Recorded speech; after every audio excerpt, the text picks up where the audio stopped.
Hello and welcome. My name is Hugo Tucker. I'm Dean of the Faculty of Arts, Humanities and Social Science here at Reading, and it's my privilege to briefly introduce the public lecture today, partly because the Centre for Film Aesthetics and Culture sits in my faculty, and it's one of the new centres of the faculty in Reading, which we're particularly proud of. It's a centre which is devoted to aesthetics and cultures in film, but not just medium-specific qualities of film, but is also interdisciplinary and intercultural. And so it has a very broad remit. It draws together lots of expertise across the faculty and without. And I'd like to extend, first of all, a warm welcome today to all of you who've come to this lecture, both colleagues across the university and public drawn more widely, and colleagues from other universities. This is the first public lecture in the centre for this year, but it's not the first public lecture of the centre, because the centre was inaugurated on the 2nd of May, I think it was, with a lecture by the famous French philosopher Jacques Rancière, an expert in aesthetics and the relation of aesthetics to politics. And today it's our immense pleasure and honour, we'll see, to welcome Dudley Andrew, who's Selden Rose Professor of Film and Comparative Literature at Yale. He's an immensely distinguished scholar, eminent, let's say, in the area of film studies, and the expert worldwide on Bazin, whom we're going to hear about today. So without more ado, I can welcome our speakers, welcome you very warmly to Reading. We are looking forward immensely to what you're going to tell us over the next hour, but I will hand over to Lucia, who will do more justice to you than I could. So.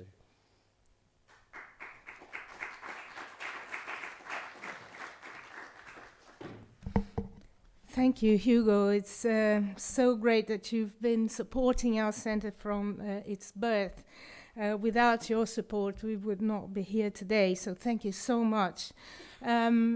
Before I make the due introduction to our distinguished speaker today, I would like to remind all of you that there is a wine reception when you exit the theatre today. You are all welcome to help yourselves with nibbles and wine and enjoy a little bit more of the company of Dudley Andrew. I also have some acknowledgements to make. First of all, to the Faculty of Arts, Humanities and Social Sciences for the funding that they offered to this event.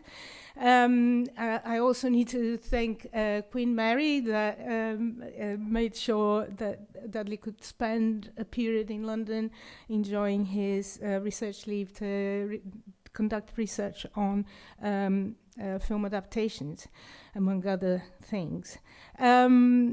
Thanks to the Department of Film, Theatre and Television and my colleagues who have helped with everything in the organization of this and other events.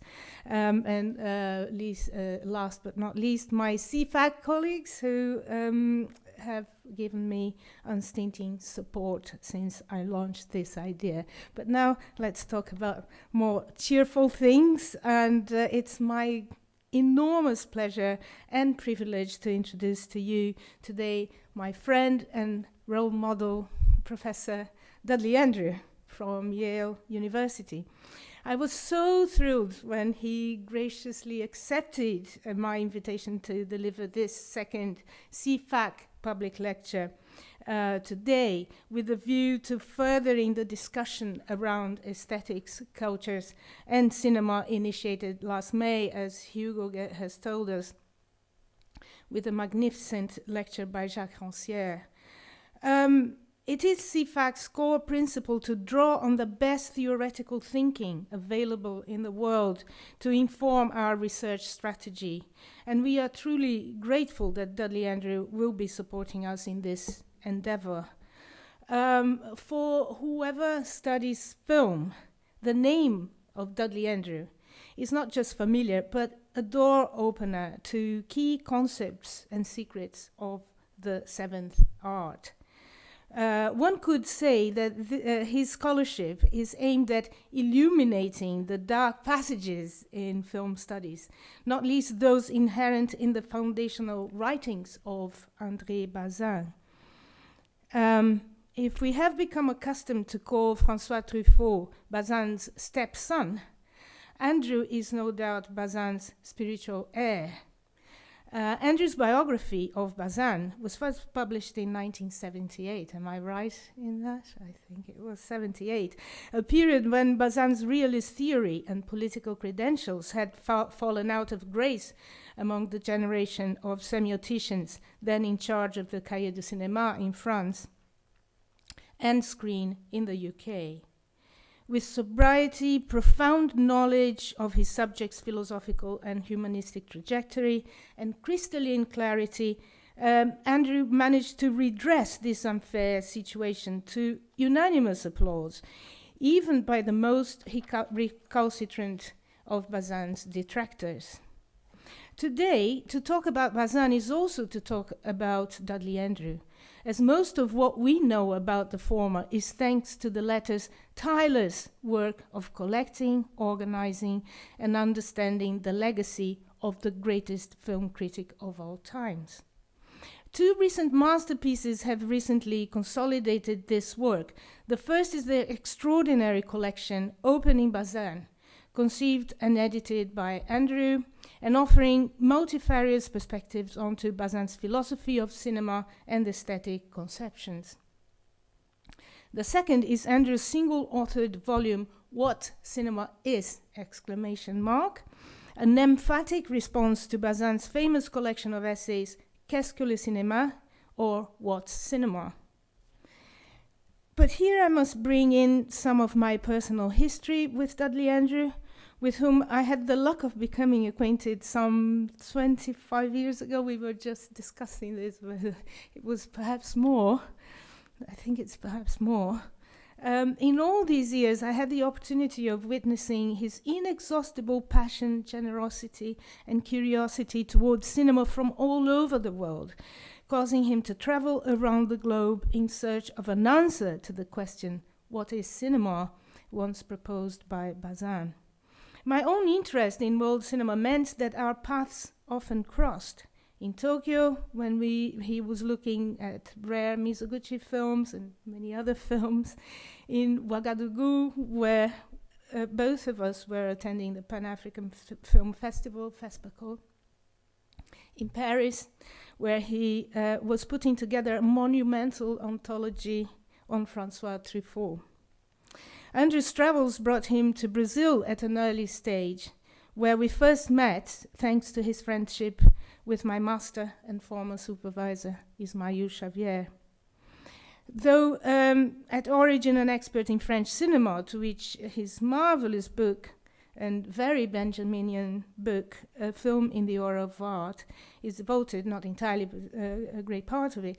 André is one of the world's most knowledgeable world cinema specialists, having not only theorized about it, but offered revelatory analysis of, among others, Suleiman Sissé, Nuri Bilge Ceylan, and a host of Korean, Chinese, and Japanese films.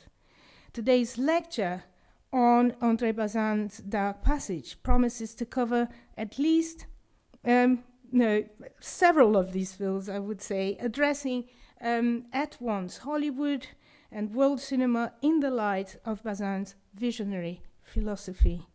One couldn't wish for more. But there is more. He just gave me this, and again, I wish to circulate the few leaflets I have. It's the first collection that he's launching of the secret writings of Bazin.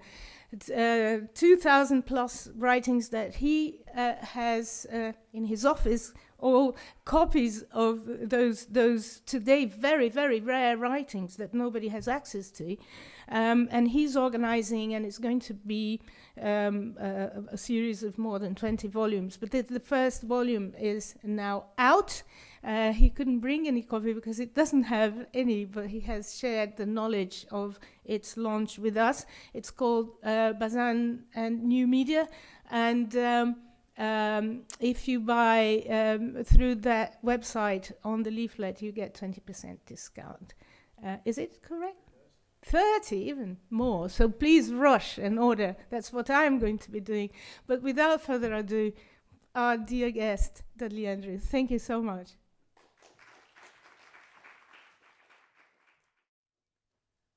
Well, I couldn't hope for a more wonderful introduction.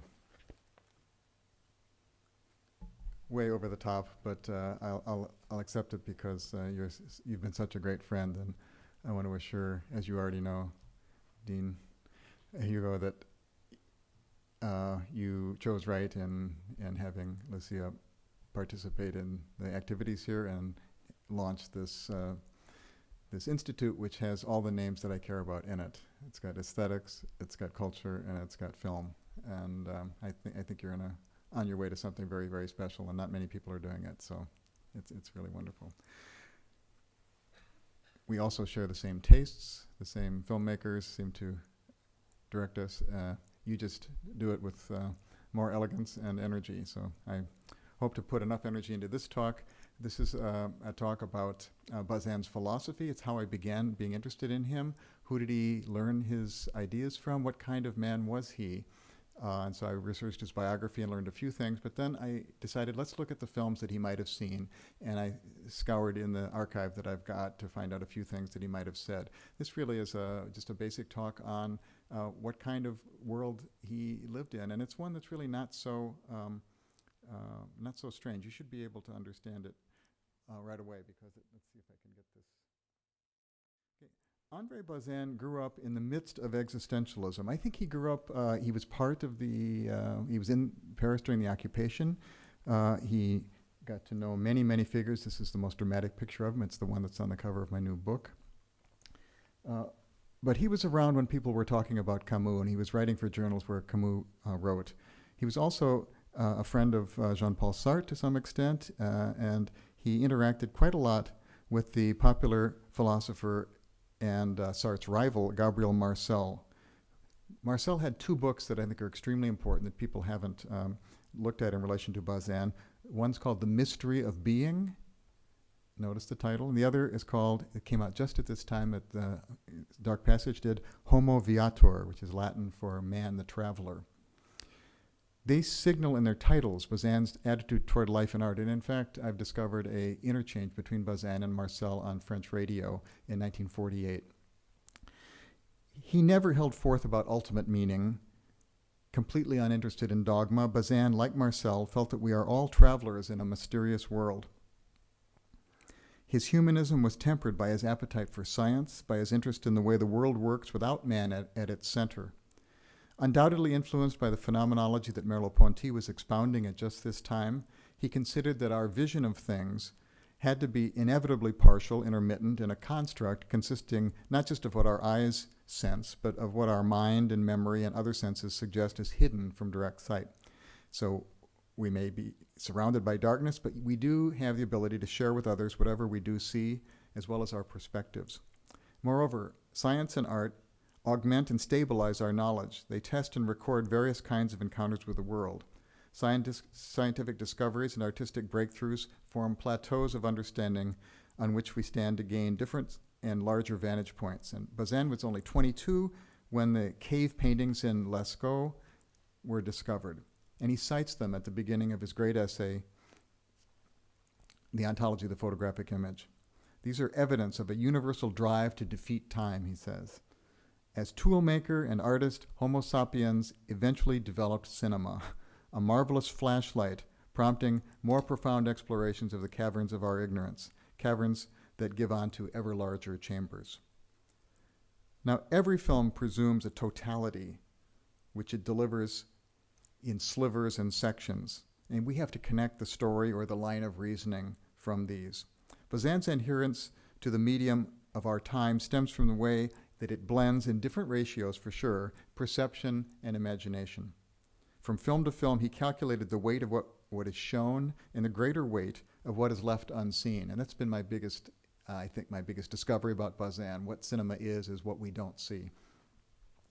He took the position of phenomenology that every experience supplies only a certain number of elements, And in cinema, these are mere traces. But they always imply a totality, or we force a totality from them, which in the case of fiction, we usually call a world. Every world can be looked at from several perspectives, and in cinema, we speak of a filmmaker's and a viewer's perspective.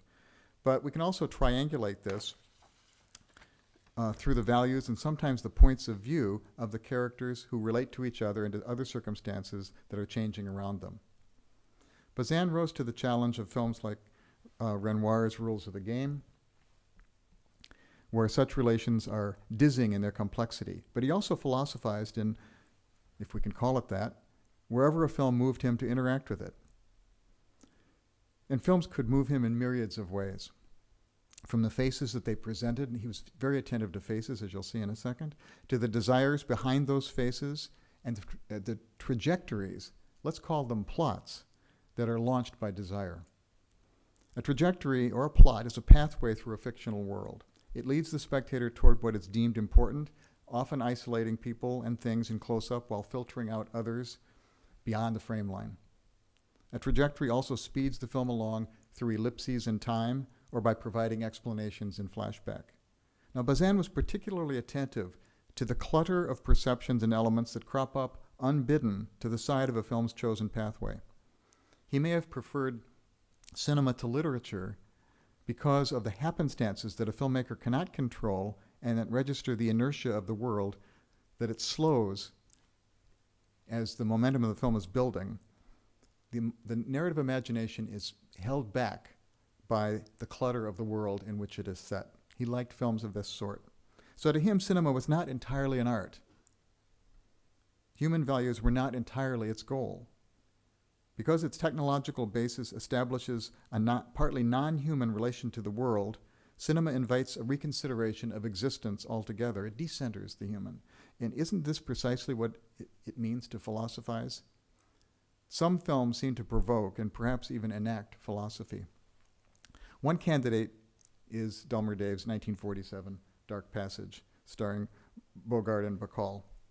Reviewing it, Bazin signaled three aspects, and there's a examination of the kinds of things that I work with. It's a short piece by Bazin on this essay. It's not a terrific piece. I just chose it because I thought the film exemplified what he was thinking about. And sure enough, he focuses on three elements that I think are fundamental to the way he thinks about film and philosophy. Okay, the first of these elements, the face. They're going to be the face, the question of destiny, and the notion of the emplacement of something, in this case, the city of San Francisco. Those are the things he focuses on. Well, I'm going to talk about the face first, because we need to remember how important the face is in Bazin's theory. In The Evolution of the Language of Cinema, one of his most quoted essays, he wrote, "Neorealist filmmakers endow their films with a sense of the ambiguity of reality. Rossellini's purpose when filming the face of the boy in Germany Year Zero is the opposite of that of Kuleshov when working with a close-up of Muzhukin. Rossellini wants to preserve the face's mystery." That's all a quote from Bazin, the face's mystery. Bogart's face may well have been well known, but for Bazin it remained fundamentally unknowable and ambiguous. He wrote a really touching eulogy for Bogart 10 years after Dark Passage, and it carries the subheading, "The Face of Death." Here he describes an actor growing into the death mask that he seemed to wear already in Dark Passage. He said, Bogart's face epitomized the imminence of death, its imminence as well. His face represents the corpse on reprieve, which is within all of us. And there, I'm sure he's citing Maurice Sachs, an author who wrote that line around 1942, I believe. And that line appears in Godard's Breathless in a small passage. Every man is a corpse on reprieve. Now, in Dark Passage, this face is withheld for over an hour until the plastic surgery, which you see here, turns Vincent Perry, who is the name of the character, into an older-looking guy, Humphrey Bogart. The surgeon, who's disbarred and operating clandestinely at 3 a.m., talks like a makeup artist. "You'll look older," he says, "if you don't mind a few scars." So we scrutinize his features because he does so in a mirror himself when he's able to take off his bandages. And he notes what Bazin calls we note what Bazin calls his visible stigmata. The face is designed to look weathered, having gone through so many beatings and hard drinkings as the face of Sam Spade and Philip Marlowe. Bogart was born, and here in this film he's reborn, immersed in a dirty world. As Bazin says, he's a stoic who has absorbed a lot of punches, a man not defined by his courage or his cowardice, but above all by his existential maturity, which gradually transforms like life into a stubborn irony at the expense of death. Bogart's stubborn irony is expressed in the distinct timbre of his voice, and this is something Bazin doesn't register. He doesn't mention it. I wonder if he saw a dubbed version. I don't even know. Together, face and voice body literally a state of existence, a way to pass through a murky world where things are stacked against him.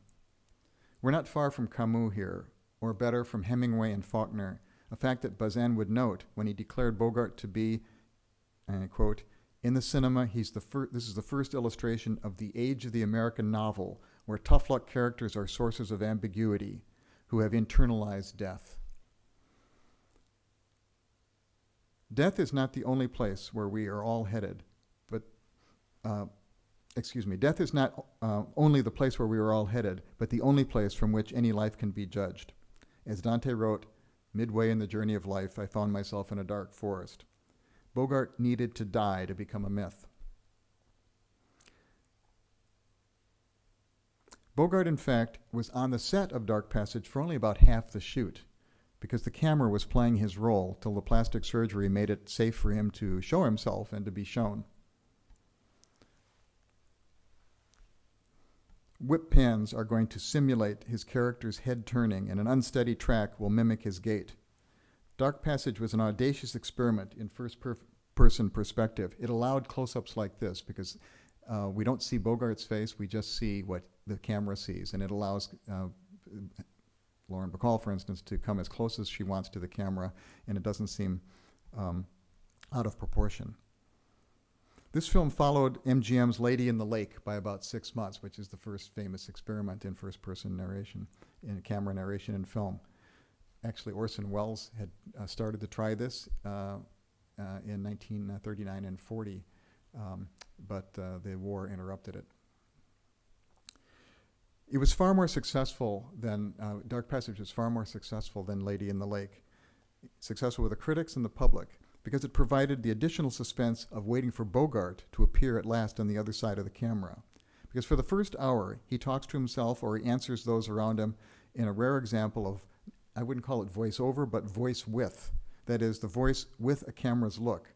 The shower head spouts water, the camera, let's see if it, for instance, a hand puts a razor in the basin and brings up a towel to cover the lens being the face of the Vincent Perry, his character. The same stunt hands, that certainly aren't his hands, will open up blinds and so forth so you can see out. Actually, why don't I show you I've got just 3 clips here. This is one clip, we'll see if this works, and we can get a sense of, this is a magnificent first-person camera shot, so we'll watch it.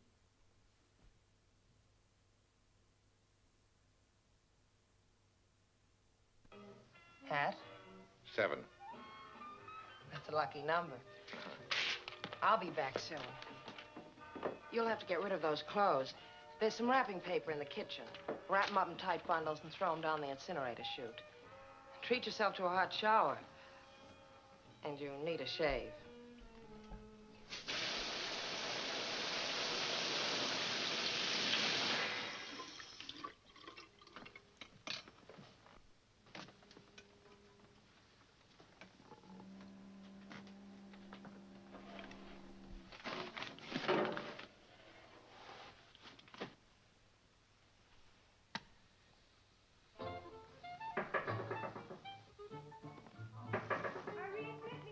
That's Madge's voice.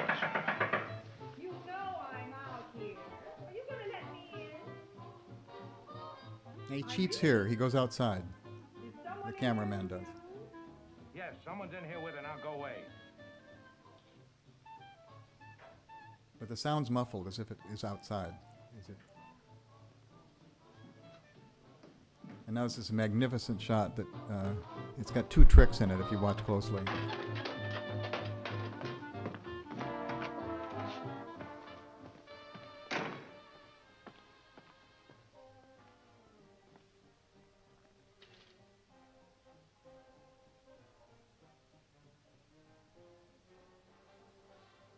Take another good look, Madge.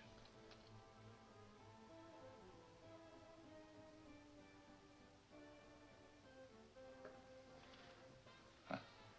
Shouldn't have dropped those stinking clothes down the chute. Couldn't get far in a Turkish towel. Do you think he's speaking out loud to himself or interior? You can't Everything tell. in order. Neat. Clean.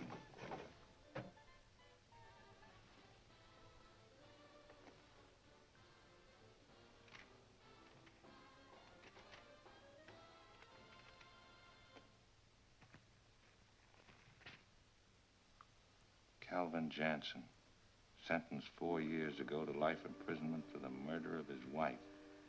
Died last night in San Quentin, still claiming his innocence. Jansen, wealthy architect, was accused.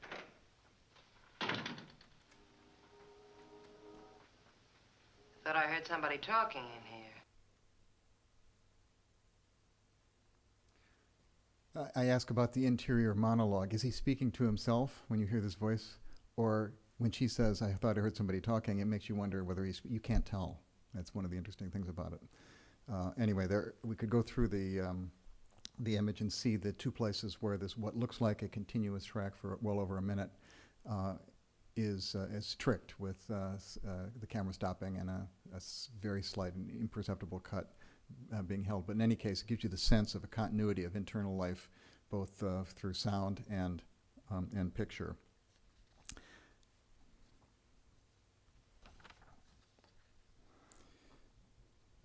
Now, the script concocts occasions for the presumed body behind the lens to make its presence felt, as when a hand reaches out for a lighter to bring it toward the camera, as if the camera was holding a cigarette. But once he had been released by the doctor back to the streets, we finally have Bogart in front of us, photographed from the outside. So let me get to that slide here. Right here. Like Irene, who's the name of the character that Bacall plays, we have to wait for the bandages to come off, and she peels them slowly here. It's actually extremely excruciating, not so much because of the pain, but because of the suspense, until in front of that mirror, Bogart can look at himself and approve. It is indeed Humphrey Bogart. All this occurs so far into the film that it could be deemed a climax, not the drama of escape so much as the drama of identity, which is the real experiment of the film.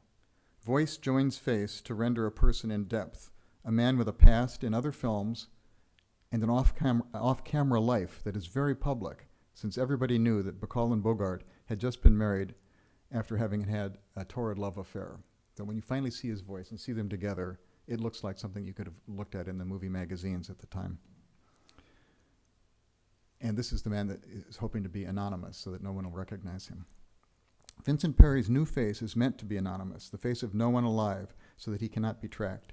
Yet he has given Bogart's face, a visage so famous that it inspired Michel Poicard and Jean-Paul Belmondo in Breathless, when that escapee was also being tracked down. Cities make you feel anonymous, but still you feel under surveillance. Bogart's face expresses this existential anguish. It thematizes identity, guilt, and the otherness, really, of other people. Sartre would call it the hell of other people, and a deeper otherness within ourselves.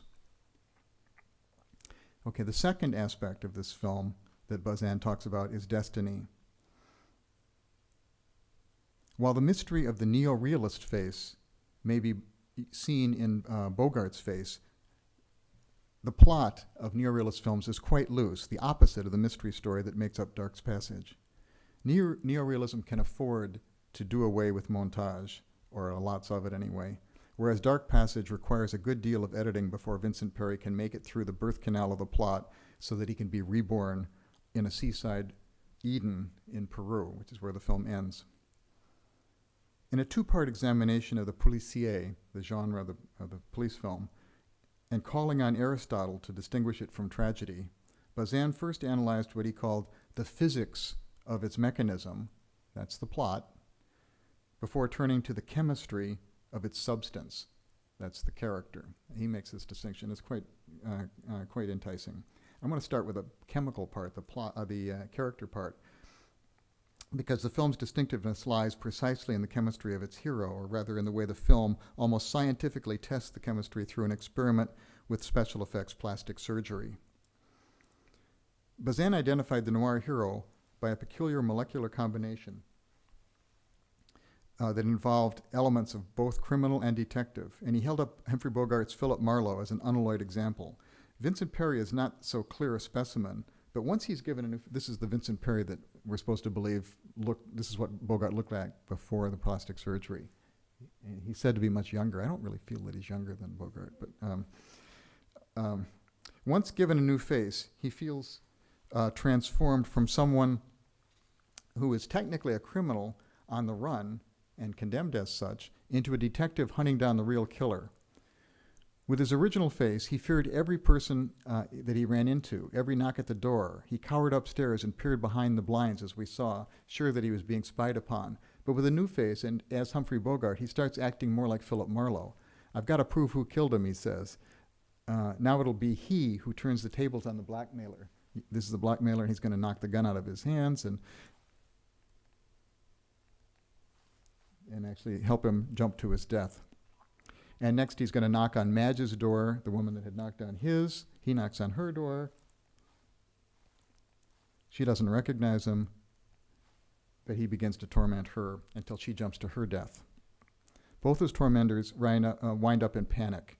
He's tracked them down. Like noir heroes, Perry plays hide and seek in the murky world.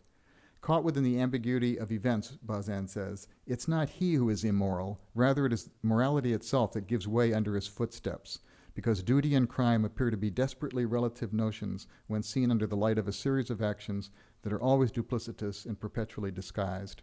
That's the end of the quote. Vincent Perry's destiny moves in but one direction through Dark Passage. After an establishing shot of San Quentin, the film is on the move aboard a truck heading away from the prison. 10 fingers emerge from one of the barrels in the back of the truck. They grasp the edge of the barrel and rocket off the truck, rerouting destiny and rolling the escapee to the bottom of a gully. A tunnel shot here from the barrel is followed by his POV as he clambers back up the hill and offers himself to a chance encounter. A car is coming down the road. Does he deserve this second chance? Apparently framed for the death of his wife, in fact he feels some guilt for having wished her dead. His marriage had been a prison even before San Quentin. Now he hands himself to a future, but one that he can no longer control. For the car that he boards would whisk him to his demise, because this guy's going to, he's stopping the car with his hand. And this guy is going to try to blackmail him. If he didn't overcome the driver and take a chance with the next person to come along, and that's Bacall, Irene Jansen. Like some guardian angel, she's taken fate into her hands too and provoked what appears to be this haphazard encounter. Vincent Perry's going to hide under a tarp as they drive through another tunnel. There are tunnels all through this film, to the Golden Gate Bridge, and past a very close call with a roadblock. And I don't know if you can quite make that out, but the customs man or roadblock, the policeman is searching under a canvas to try to find if there's any contraband there, and he almost touches Bogart's hand. Anyway, they finally arrive at the safety of her Art Deco apartment. He's afraid to leave, effectively imprisoned once again. Vincent Perry's nightmare scenario, however, begins anew as figures from his past return to knock on the door and stalk him from the street. You already saw that with Madge, and there's another figure that comes back several times, actually 2 others. And then once he gets out on the street to try to get his plastic surgery, taxi drivers might turn him in. Because his picture is everywhere, just like in Belmondo's is in Breathless. A plainclothes cop slowly approaches from the far end of a counter. This is a really fantastic scene in a diner where he's the only other customer. And he badgers him mercilessly. You can see how anxious Bogart is here, until he escorts him out into the street, but he manages to escape again. Every step Perry takes finds him running from scrutiny. Even his 2 nemesis, the blackmailer and Madge, literally fall from the picture, but he must remain out of sight guilty now of actually 4 murders that he was in fact partially responsible for. He didn't actually kill any of them, except everybody dies right next to him. After he manages to purchase a bus ticket to go to a town in Arizona where he may be able to cross the border to freedom of South America, he must first endure the depot's waiting room with the police combing the place. And then, inspired by 2 travelers that he overhears confessing in their loneliness and looking at each other rather hopefully, he dials Irene from a phone booth to dictate a better fate for both of them, a life together, far away.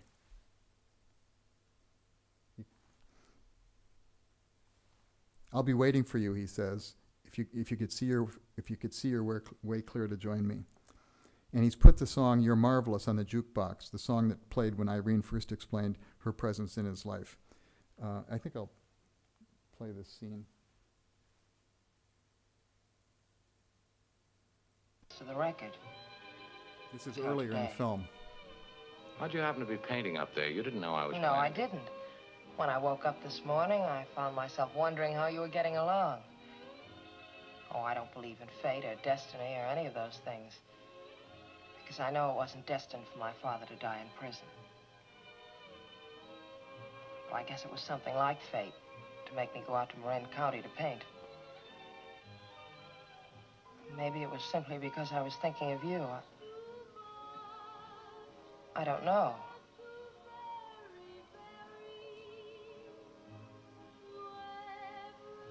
Excuse me. I'll get cigarettes.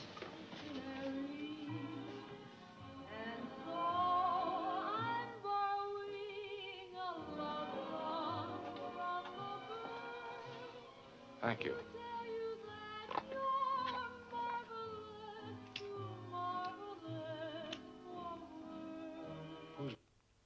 Okay.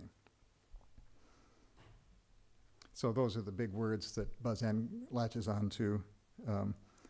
I don't believe in fate or destiny or any of those things, but I guess it was something like fate to get me to come out there to Marin County.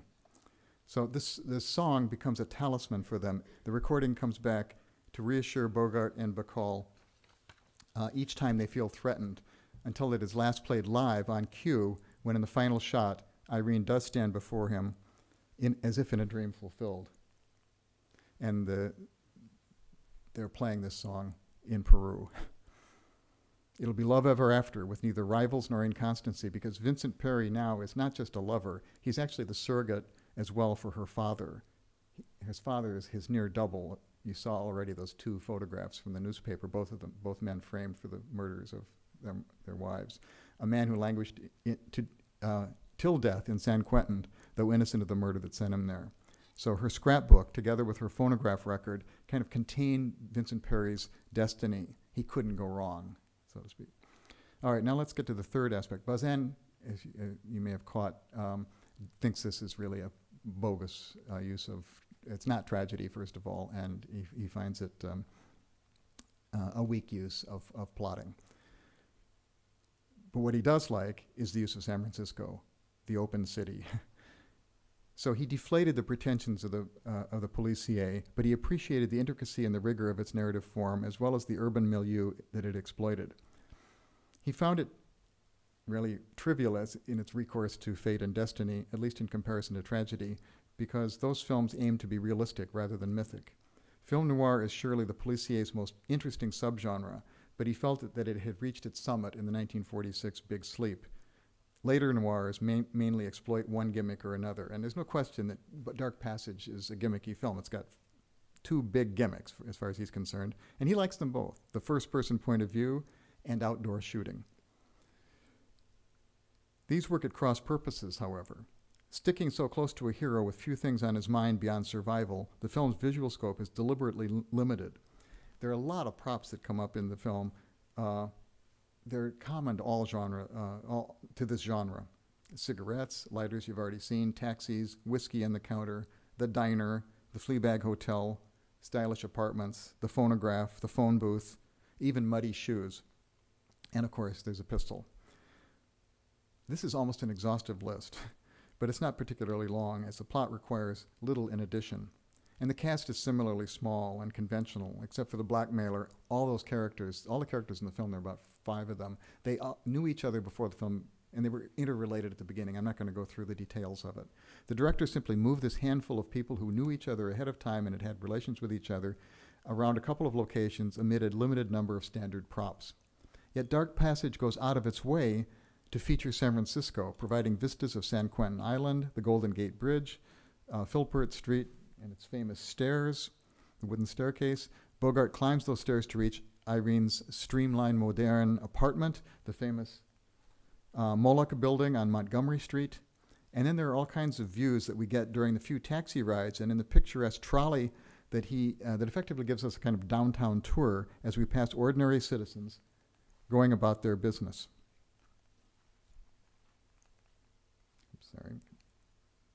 But in fact, theirs is not Vincent Perry's business. It isn't ours either. And few viewers notice what is given to them to see here. Of all genres, the policier keeps to the narrowest of pathways, since whatever shows up on the path is either evidence or it's a red herring. Bazin was naturally fascinated that an urban realist trend, which is best exemplified, and he talks about these in Call Northside 777 and in Naked City, both films from 1948. They had just come on to widen the genre's appeal, and he knew that they had been affected by neorealism, the Italian films. But he felt that their relation to, from neorealism was merely formal. It was not profound, since American films invariably fall back on a sort of simplistic moralism that the better Italian ones always abjure. Still, as in Bicycle Thieves, ordinary folk on the periphery of Dark Passage's vision and drama come to the hero's aid. I didn't show you any pictures of his musician friend, George, who offers him a place to stay when he first leaves Irene's apartment. And then there's the cab driver who sympathized with him enough to lead him to the plastic surgeon. They're the two guys. George lives in a tenement by himself, afraid to disturb the neighbors with his horn. The cab driver talks on and on, but mainly about how lonely it is to drive a cab. Bogart, under anesthesia, goes into this nightmare dream. The surgeon has been disbarred, and he works out of a back alley at 3 a.m. I don't know you, and you don't know me, he says, when he tells the bandaged Perry to leave the place and go back to the taxi. The taxi driver takes him back to George's place and says the same thing. We'll never see each other again, bud, but good luck. George goes up to George's place, and George has been murdered, and he's alone in this apartment. Everybody lives alone and doesn't know anybody else. There's no camaraderie. Everything's been cut short. As for families, the ones that we do hear about are nightmarish. Husbands admit that they are ready to murder their wives, evidently preferring solitary confinement to marriage. But then in the waiting room of the transit center, right here, sitting amongst hapless transients, Perry overhears a drab mother with 2 youngsters talking aimlessly to a stranger who's down on his luck at the other end of the bench. Upset with the brusque treatment that they've received, the man remarks, "You know, there was a time when people used to give each other a helping hand." And the mother sighs in reply, "Yeah, sometimes I get so tired, there's nothing to look forward to at all." Then the guy looks at her kids and says, "At least you've got those." They gaze at each other in mutual sympathy, and he continues, "You know, we've got something in common, being alone." Well, this stray homespun lament, seemingly out of a Capra film, strikes Perry, who till now has paid only attention to his own survival. Delmer Daves prudently doesn't cut in for a close-up, but you can see. I don't have it here. You can see you get to see him turn his head, and then he gets up with no cut. He gets up and goes and puts "You're Marvelous" on the jukebox and makes his phone call to Lauren Bacall and says, "Why don't you come meet me in Peru?" That's going to set his future in motion. Then all of this group boards the bus. Perry sits behind the smiling family in the making. This family's clearly going to join up, and he's behind them. Now, the Cahiers du Cinema critics who followed Bazin proclaimed a special place for films that stage a tightly organized drama within a wide and open world, particularly when unrelated occurrences in that world are given a chance to affect the drama. Dark Passage is way too calculated to allow the reality of San Francisco to change the rhythm, or let alone the events of its plot, the way Rossellini, just 2 years earlier, had allowed the unpredictability of post-war life in Rome to break into the melodrama of Open City. But Dark Passage pointed in the direction that Nicholas Ray would take just the next year in They Live by Night, one of my favorite of all films of this sort. and later on Dangerous Ground. It pointed toward the new wave use of noir plots that are set in Paris, like Godard's Breathless, which I've already been citing, and like Truffaut's Shoots a Piano Player of 1960, which was also taken from a David Goodis novel, just like Dark Passage. It also points, I think, to another director who doesn't make policiers, Eric Romer, but who succeeded Bazin as editor at Cahiers du Cinéma and remained an ardent advocate of his views. Most of Romer's minutely calculated scripts were shot in sequence and on real locations, where happenstance played the wild card in his moral tales and then later in his comedies and proverbs. More than a production technique, this amounts to a genuine philosophy, and it's what he imbibed from André Bazin. So now let's move 60 years later, and 4 months, 3 weeks, and 2 days exactly later. Bazin's enthusiasm for Dark Passage was restrained, for despite experimenting with the first-person narration in a live urban setting, this is a classic Hollywood production of the first order. And it came out just as Bazin was trumpeting a shift away from such classic, reassuring entertainments to the more modern cinema of discovery, as I call it, epitomized by Rossellini's Paesa. And that was shot really the same year as Dark Passage. In What Cinema Is, Bazin's quest and its charge, I make the case for the continuity of this aesthetic from Rossellini through the New Wave and right up to our own day. Against digitally enhanced confections like The Fabulous Destiny of Amélie Poulain, I held up Christian Mongeau's 2007 Cannes winner, 4 months, 3 weeks, 2 days, for daring to descend with a flashlight of cinema into the darkest of passages. Much more rigorously than Delmer Daves, Mongeau restricts his camera to his main character and what she encounters. No voiceover, however, underlines what counts as we track her increasingly desperate steps. Nobody assists us across the ellipses which allow 16 hours of a single traumatic day to unroll in 110 minutes. The film consists of 10 lengthy scenes, each shot mainly in long take, joined by Ottilia's furtive movements between locations. The spectator is lashed to her side almost, barely fathoming what she is up against or thinking. I think I'll just give you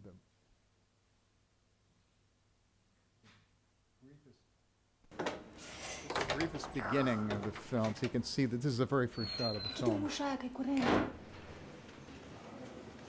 But right from the beginning, we're tracking down corridors.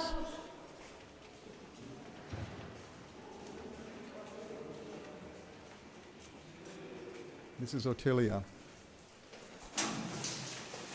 Siamo a casa? Padrone là?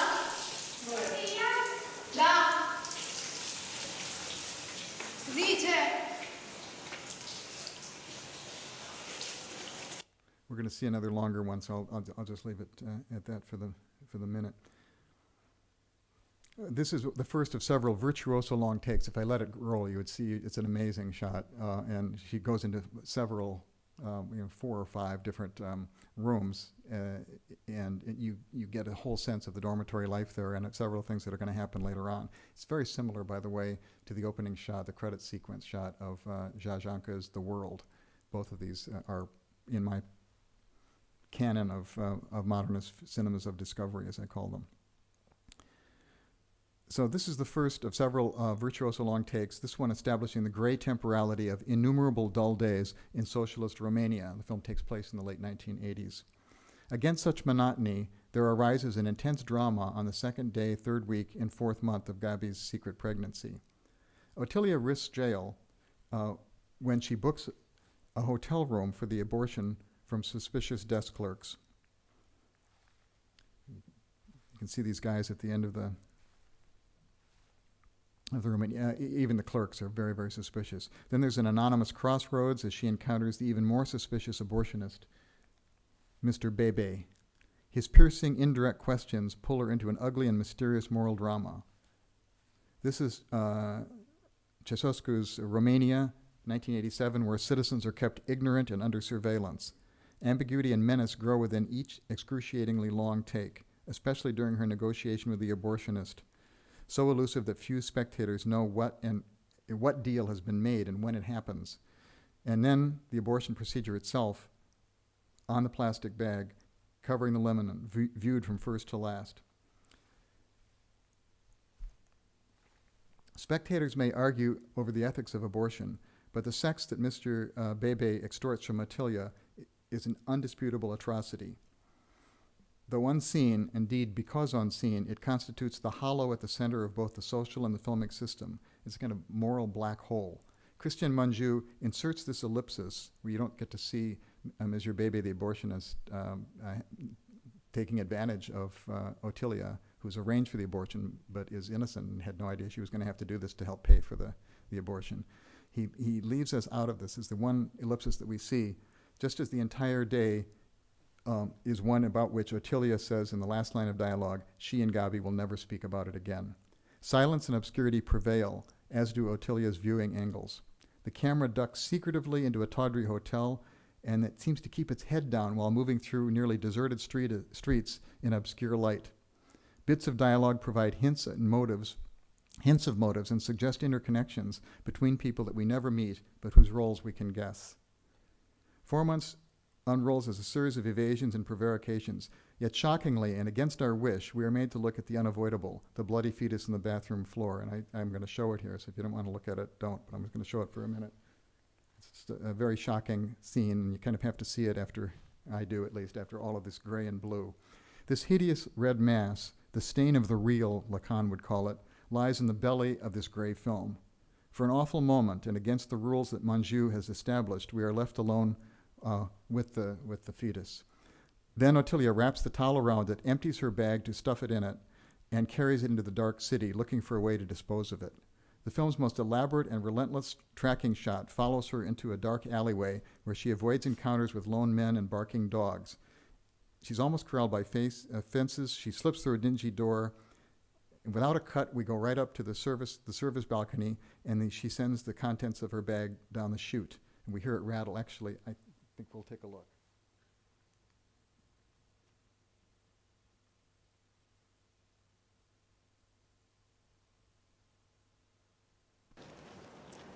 Taxi page. This is about halfway through a shot. We're 2.5 minutes into the shot, and you're going to see this for 2 more minutes almost. I see. It's very hard to see given even this amount of light. But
her expression at the end is lost in obscurity, even if all the lights were off, and you could see this as well as possible. But you can still see, really, that she's stark still, as if the chute were a kind of gravestone below which lay her ideals and her self-respect. She returns, finds Gabi here alone in the fluorescent light of the hotel restaurant, and she decrees their vow of silence. She can only stare in disgust at the mass of meat, mutton, and we're told what it is, mutton, calves' brains, and marrow that the waiter brings to her ashen friend. Meanwhile, against a translucent wall in the background, vague shapes of merrymakers and a few belligerent guests carouse at a wedding reception. In a final accusative gesture, Attilia, and you'll see it here, glances up to catch and hold our eye. This final flourish brings with it the full force of modern cinema, the freeze frames that conclude Bergman's Monica, Truffaut's 400 Blows, and Godard's Breathless. It also highlights the difference of 4 months' dystopic modernity from the classic final image of Dark Passage, where two stars, really movie stars, lock eyes in a warm and charming nightclub, their future assured. These two films, in my conclusion now, take the camera's condition of limited perspective almost as a philosophical premise. They virtually eliminate reaction shots and parallel scenes, since these would put the main characters' perspectives in perspective, so to speak, positioning them within a larger field. However, there is no larger field when you start with a camera as the eyepiece of subjectivity. For better or worse, we experience the world with Perry and with Ottilia, both of whom, it turns out, have reason to stay out of sight. These films exude the Sartrean sense of radical isolation, doubled by incessant surveillance that overtook Paris's Latin Quarter during the occupation, and I would say over Ceausescu's Romania in the 1980s. Bazin grew into adulthood while curfews, checkpoints, informers, and dark nights were the norm. Yet Sartre's vision of cinema didn't really convince Bazin. The sedentary notion of consciousness, that is, consciousness as the seat of perception and reflection, was less appealing to him than Gabriel Marcel's idea of human beings thinking on their feet as they travel incessantly through a world that often appears hostile and is always mysterious. Marcel's Christian existentialism made room for glimpses of revelation within the obscurity of existence, and even for moments of putative grace, and both words apply to Bazin's belief in cinema's extraordinary potential. As an analog of the quest for knowledge, the camera is capable of registering more than human perceptions. It humbles us before an indefinitely rich cosmos that outlasts our encounters with it.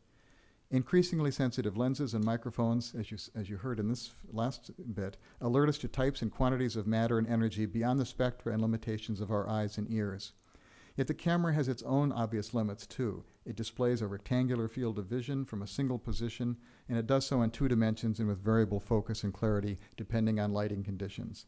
To achieve a wider view of a place or a situation, a camera take must be supplemented with complementary views that are pieced together, edited, we say, so as to comprise or construct something that no single person or camera can see all at once.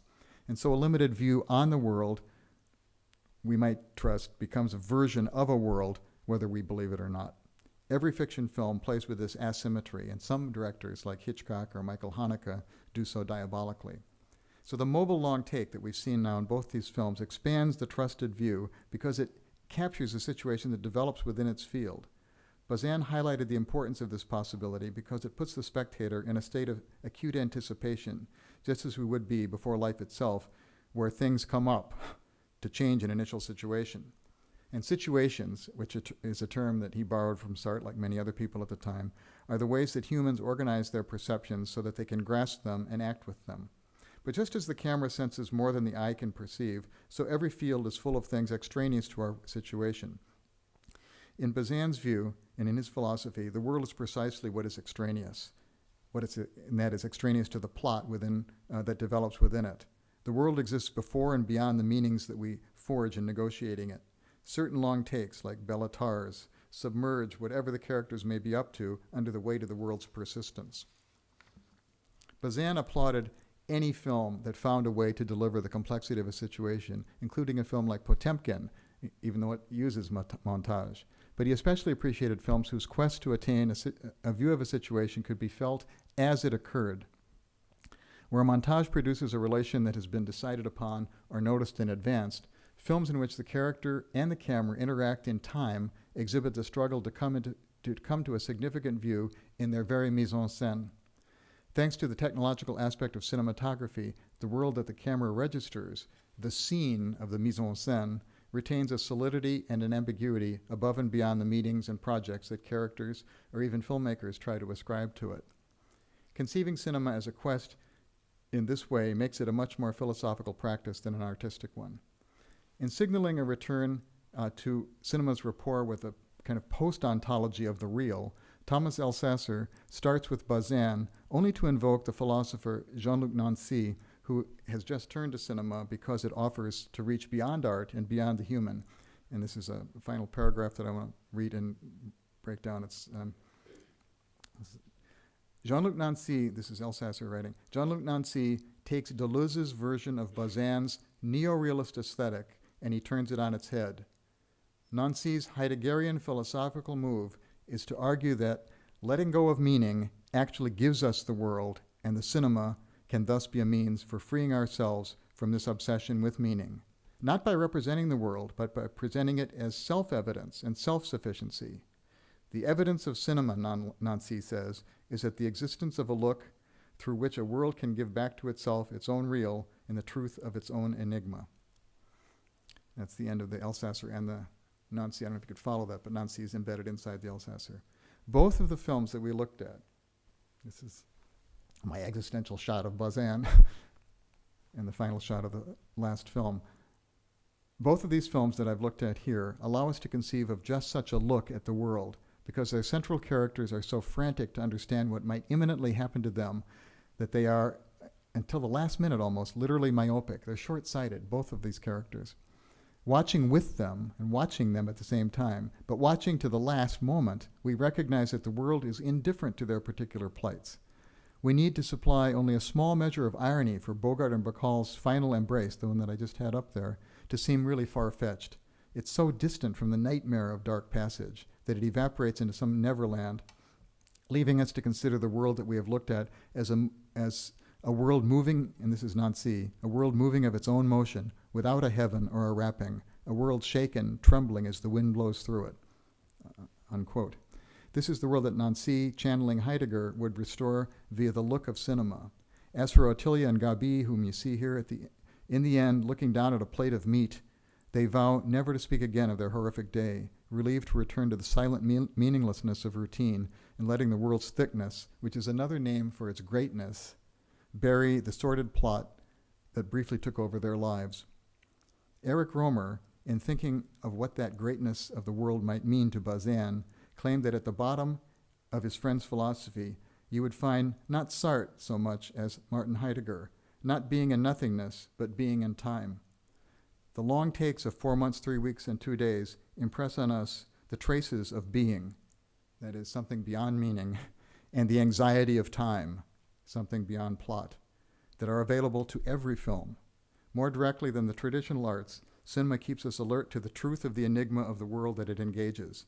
And at its best, it does not flinch in groping toward the ambiguity and the mystery of being. This is what Bazin believed. Thank you.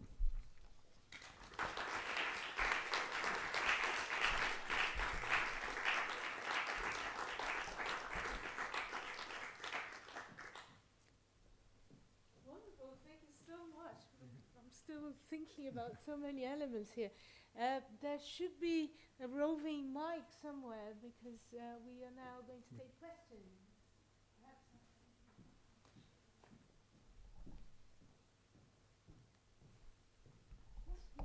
Okay. Okay, so I hope we are open to questions. Oh, and yeah, that Dudley of course. will engage with you now. There is a mic here, so please raise your hands if you have any questions. There is one here. First one.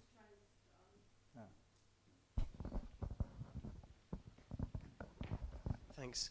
That's really fascinating, and there's a lot to grapple with there. But one thing that I hope maybe you could clarify for me is to say a bit more about this relationship between what we might call the the function or activity of cinema, which you showed in various examples from different periods and different places, and yet also the specificity and materiality of the reality of the world that cinema brings to us, which seems to be highly specific in terms of place and time. So there seems to be a tension to me between these two aspects of your argument. I wonder if you could just help me out a little bit there. Maybe I need to hear a little bit more of your concern.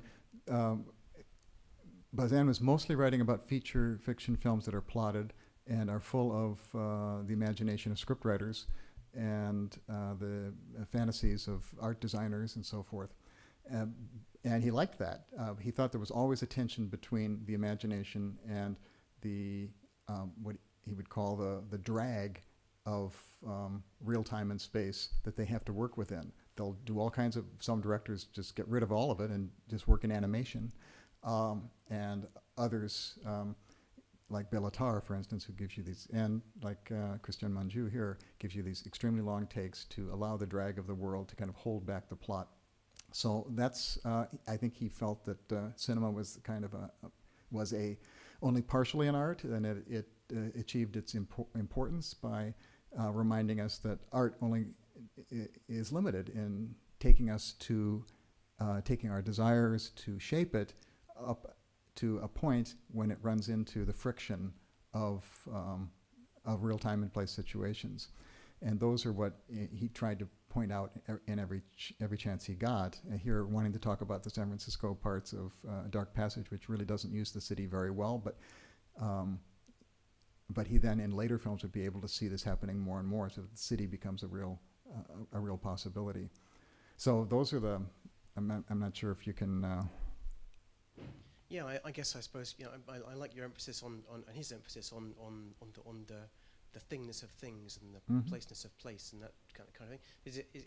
Is there a sense in which it can look back at us then? That's a question I've not asked myself directly like that, and although I've certainly thought about films looking back at us. It's a trope in film theory these days to talk about films looking at you. Whether or not the world looks back at us, I think he'd be reluctant to say so. This is where actually the possibility of the theological discourse could come in, and he was quite interested in, very knowledgeable about theology, mainly Christian, but not only. And that's the kind of thing that you get in Indian philosophy of cinema as well, that the world looks back at characters. I don't know that I can think of any example where Bazin talks about the world looking at us. He does talk about the stares of animals. He was fiendishly interested in animals of all sorts. And I have been writing about Life of Pi, for instance, in relation to Bazin. What would he have thought of this CGI animal? He writes a lot about Chaplin, famously about Chaplin in The Lion's Den. So there's a way in which animals, he does think that there might be other kinds of consciousness that put human beings in their place, or that we have to rethink who we are on the basis of being looked at. And I have been looking at his work on science fiction films where the stars might be looking at us, because these films actually bring us creatures from abroad. So these things were on his mind because they were in the movies that were on his mind, but I don't think he ever thematized that. But that's a very interesting angle to take.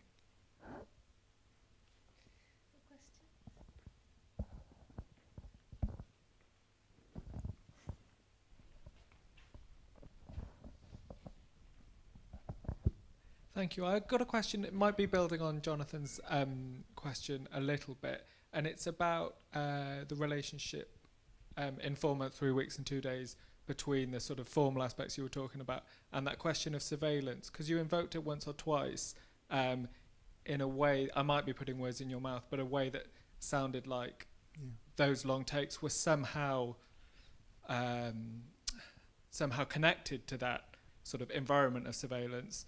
But there's also seems like there's the possibility that it's a way of resisting that surveillance, that it's a gesture of empathy rather than a formal decision that's somehow complicit in that sort of atmosphere of state surveillance, because it seems like those long takes could go one way or the other. So it'd be interesting. You're an acute viewer. I think that's right.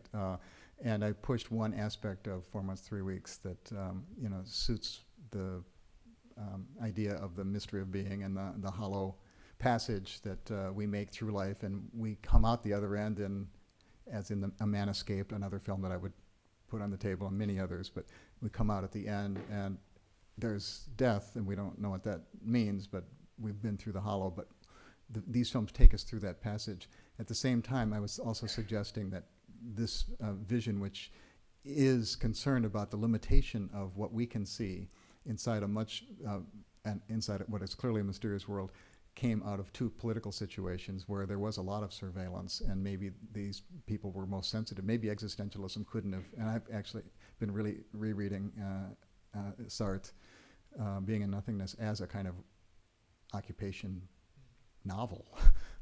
So it may be that entire movement that was so effective throughout the world really came out of a specific moment of surveillance. And in 4 months, 3 weeks, while I was trying to suggest the mapping of the shot where Ottilia goes up the staircase without a cut to the one in which Bogart, the camera standing for Bogart, goes up the stairs. There's quite a difference when you have just a camera going up and the other one when you have the camera kind of waiting for her to come back and get ready and then following her up. There is a sense that maybe the camera is, watching her. It's not necessarily completely with her. So I don't think you ever feel in the film that the camera is the killer in a Michael Powell film. But I do think you're right that it does it could give you a sense of her being watched by cameras that are just outside that apartment as well, that apartment complex as well. So, and Sartre has this double thing. I mean, there's two things that happen in Being in Nothingness. There's the fantastic description of the centeredness, the seatedness of consciousness as a nothingness inside this vast world full of stuff that is suffocating us. But then there's also the second part, which is we're being looked back at by some of that stuff, by another poursoir, actually, and feel guilt, ashamed, and held as other people. And these films both have both of those qualities to them, and so the ambiguity you're sensing is already there in the Sartre, which I think was, I'm just trying to suggest how Bazin was really pretty rooted in his 1942 to 48 experience, and in a way deflect the idea that he was a Pollyannish Catholic, all the world is fine kind of person. I think he was very affected by Christian existentialism like Marcel's, but it's not a happy philosophy completely, but he's excited about the adventure of the world, that things can happen, and that's why he loves the neorealist films where he thinks they are better than Dark Passage, but they're in the same project. They come out of the World War II in the same sort of way. It's just that they're more open to their environment, even if they do stick to limited perspectives. He gives you sketches of things. He never gives you the full overview, whereas this Dark Passage pretends that it's giving you just a limited point of view, but then it can get you to Peru in a minute and give you the final embrace. So I think that's a very good point. Just a quick one to pick up there. You did imply that the ending of Dark Passage is offered to us as a possible fantasy. He's sitting in the back of the bus. We see dissolve, I think, to the waves, and then he's there in Peru, waiting for her arrival. Perhaps also, I mean, you also alluded to the way in which a number of the events of the film could almost be read as an unreliable narration. So the way in which Madge and the guy with the car fall to their deaths ever so conveniently, and so many of the events of the film could, he, as you said, people die right next to him, but it wasn't his fault, kind of thing. Is it? And we know there are certainly film noirs which offer quite complex kinds of perspectives on their central characters in this kind of way. Is Dark Passage one of those? And B, if so, does that have any bearing on the debate? A good question. You shocked me into a confession that I should never make here, but I realize stupidly, I have not read the novel by David Goodis, and I like David. I've read David Goodis's other, fiction, but I have not read the novel to know how much of these coincidental deaths are salted into the novel, how much effect that might have had on the script. It wouldn't completely make the point, but I could have a more interesting answer to the question if I recognized what fictional source it came from better. I actually think that I think Bazin had it right that the film had really these two gimmicks in it, two twists on. Everybody was looking for what to do next after the big sleep, and so they went for the first-person camera, and they went for setting it in the city, and they were both technical ways to get out of normal studio filmmaking. I think that's where they put their efforts. So the issue of another kind of gimmick, that is irony, self-reflection and the suspicion of the story that you're being told. He doesn't see it, or he doesn't talk about it there, and I have not, watching the film a number of times to get ready for this, I don't really sense it.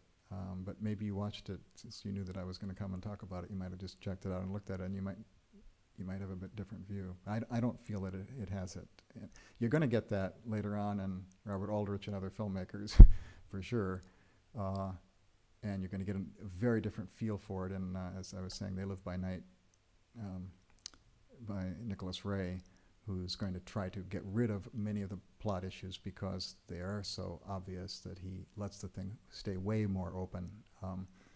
But in this film, I think it looks like people are used to almost the comic book movement of the plot, including those interior monologues, which he doesn't bother to let you know whether they're internal or mumbled voices. Even when you get to hear his voice outside. There's lots of play with technical issues in the film to make you sense that you're in the middle of something, but I don't think he has it in him to want to question the validity of the story that he's telling. I think he feels that you're going to have a final kiss at the end, and that's always a fantasy anyway, so we might as well just up the stakes a bit. By the way, for those of you have no reason to have watched this film again, it's not a bad noir, but it's not the best. It's the blackmailer that tells him how to get to Peru, how to get south. He says, go to this town in Arizona, you can get a bus, And so he's actually latching on to the blackmailer's plan and continuing effectively his own life of crime. But the film doesn't really ironize that unless you think about it a lot longer and wonder why. It doesn't go out of its way, and since it goes out of its way to kind of signal everything else it's doing, I would say that it's not an ironic noir. I mean, there are some earlier examples as well, aren't there, of very self-conscious noir, or the Blue Gardenia and other You Only Live Once, The Other Side of the War, other kinds of moments which absolutely engage in a kind of modernist project within the American crime film. Yeah. Even if I don't know Dark Passage well enough to most of those mount a really good argument about it either way. But yeah, right. Yeah, definitely. Mm-hmm.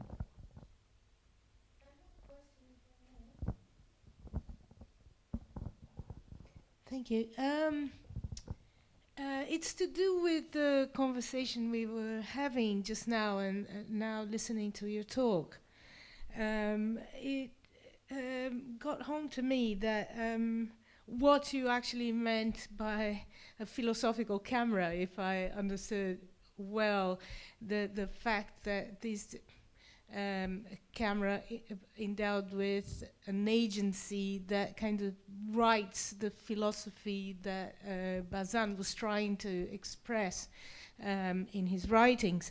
But I'm not clear about the match of Bazan's view of the prevalence of the objective world over the subjective take on that world, in the sense that you just explained to us that what is hors champ, what is outside the frame, is more important sometimes even than what is being captured by the frame, by the camera. So this agency that provokes the events on screen by selecting the kind of materiality that it's going to be capturing, very much so in A Dark Passage, but also in some way quite selective in the long take in 4 months. 3 weeks. I always get confused with the number of months and weeks and days. But anyway, in the Romanian film that I also like very much, but find it completely different from the first one. So that I have a difficulty in comparing the two. But I wonder whether that philosophical camera that is so incisive, so selective in the kind of choices of what is going to, regardless of the use of long take, the choices of what is going to appear in front of it would not be contradicting Bazan's view of the prevalence of the objective. It's not that the camera is philosophical, it's that the camera makes philosophy, makes this kind of philosophy possible because of its, in these cases, it's chaining itself to a character. It's foregrounding its own limitation. And most, we could have looked at other films, but these are, in a way, simple examples for me to see what it means when Bazin thinks, or when Merleau-Ponty thinks that life is made by totalities being projected out of very limited slices of and slivers of things that we happen to see when there's just enough light and we happen to have this point of view. We construct this kind of world that we think is continuous, and we're not usually necessarily wrong about it. We have to then compare it with what other people have. In these films, there's very little comparison. You just get the view of a camera that doesn't let you see enough. So it's the, and the fact that they're whole films, they take 100 minutes long, and you can say what happened in them, and you can have a view of them that is not the same as the view that the camera is giving you, but does suggest that there is a view that people that lived. He made Manju makes 4 months, 3 weeks to show what it was like to have such a limited point of view, and in one sense, Romania is a lot better now. I mean, when he was, I've heard him speak about this, and it's not that much better in his view, but at least we don't have a world in which it's only this little town. That's we're talking about a third-level city, and the outskirts of that, a dorm room and a small college where the kids are trying to do some technical studies, and one of them gets pregnant. He says, it's, people live small little lives, and that's what Romania is made up of, and nobody had a bigger view at the time, and that's what he's suggesting. This is Romania. So this film is about Romania in the 1980s, and maybe about Romania today if you want to project it allegorically, but he gives it to us through this one little tiny story about a pointed event that takes a certain amount of time, and it's a passage. Both films, in a way, are about births. I mean, that was the other thing. The birth canal, the Dark Passage is the canal of birth, and that is all you're going to get from these two films because of the limited perspective. So it's not the camera showing us things. Or maybe I confused the issue by using Bazan's famous metaphor of the camera as flashlight that does illustrate, open up dark corners of the world and allow us to see things that otherwise we wouldn't see. He does believe in that in fact it's a prophylactic, or not a prosthetic sense organ. We get to hear things, see things through X-rays. We get to hear things through ultrasound that we couldn't get otherwise. We get more information, and we learn things because of it. He's in favor of it, but it's always going to be from limited points of view. Let's accumulate more information, but we really need more perspectives, and no one's going to get a full perspective. So these films are ones that are definitely showing you the latter, and that's in a way they're simple examples, and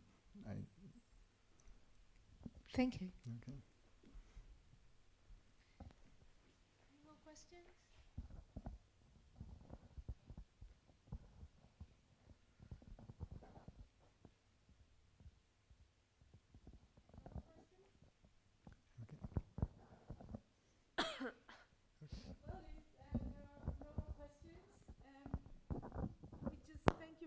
much indeed for the wonderful possibility of having some of your scholarship shared with us here. It was a great experience, and I would like to invite you all to a further more informal chat with Dudley and us all outside this room. There is wine waiting for us all. And a warm applause to Thank you.